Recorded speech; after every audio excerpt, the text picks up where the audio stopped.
gram ulu anjing. Seperempat lainnya membawa 71 sel telur yang mengandung jentik-jentik kuman yang dapat tumbuh dan berkembang. 3 diantaranya dapat matang yang cukup dengan menempelnya pada kulit. Selain itu, Persatuan Dokter Kesehatan Anak di Jerman mengungkapkan bahwa air liur anjing mengandung berbagai kuman penyebab penyakit.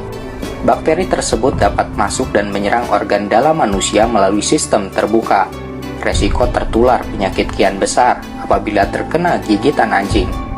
Ternyata hal itu sudah diberitahukan pada kita sejak 1500 tahun yang lalu melalui hadis Rasulullah dari Abu Hurairah. Rasulullah Shallallahu Alaihi Wasallam bersabda, sucinya wadah seseorang saat dijilat anjing adalah dengan membasuhnya 7 kali dan yang pertama menggunakan tanah. Dari hadis tersebut mendorong seorang ilmuwan Amerika yang bernama Dr. Robert Sam untuk melakukan penelitian terkait air liur anjing. Dr. Sam memutuskan untuk pindah ke Mesir. Suatu hari, saat dia sedang bersama dengan teman-teman muslimnya sedang membahas seekor anjing, ia diberitahu bahwa di dalam Islam tidak diperbolehkan untuk memelihara anjing karena air liurnya najis. Teman-temannya pun memperlihatkan sebuah hadis bahwa Nabi Muhammad berkata, jika terkena jilatan atau air liur anjing, maka segera bersihkan 7 kali dengan air dan yang pertama dengan tanah.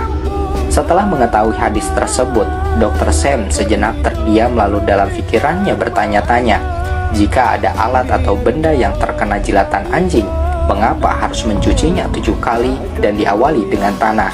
Bukankah mencuci dengan air saja sudah cukup? Lalu, mengapa Muhammad memerintahkan membasuhnya dengan tanah?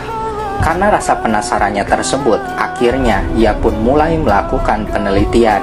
Awal mulanya, ia mempersiapkan sebuah wadah yang sudah terkena air liur anjing. Kemudian ia mencucinya dengan air dan sabun.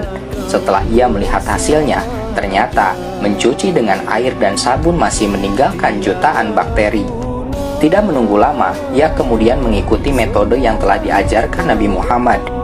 Dan benar saja, setelah wadah tersebut dicuci oleh air 7 kali, diawali dengan tanah, hasilnya benar-benar mengejutkan. Tidak ada sedikit pun bakteri yang tersisa. Pertanyaan baru muncul dalam benaknya, jika pada abad ke-19 baru ditemukan bakteri oleh ilmuwan Prancis Louis Pasteur, lalu mengapa Muhammad dapat mengetahuinya lebih dulu sebelum ilmuwan modern menemukannya? Selain itu, lalu bagaimana tanah dapat menghilangkan bakteri?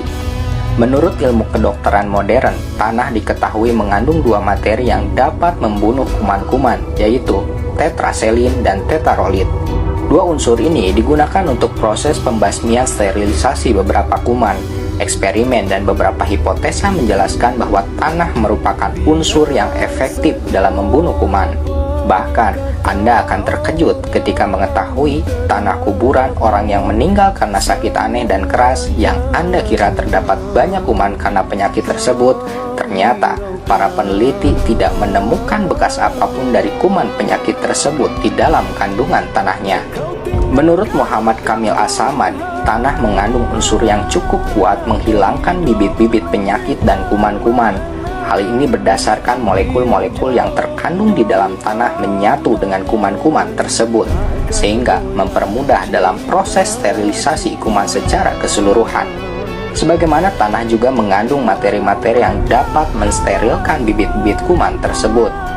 Para dokter mengemukakan kekuatan tanah dalam menghentikan reaksi air liur anjing dan virus-virus di dalamnya lebih besar karena perbedaan dalam daya tekanan pada wilayah antara cair air liur anjing dan tanah. Dr. Alis Malawi Al-Muhajir mengatakan anjing dapat menularkan virus toxkarasin.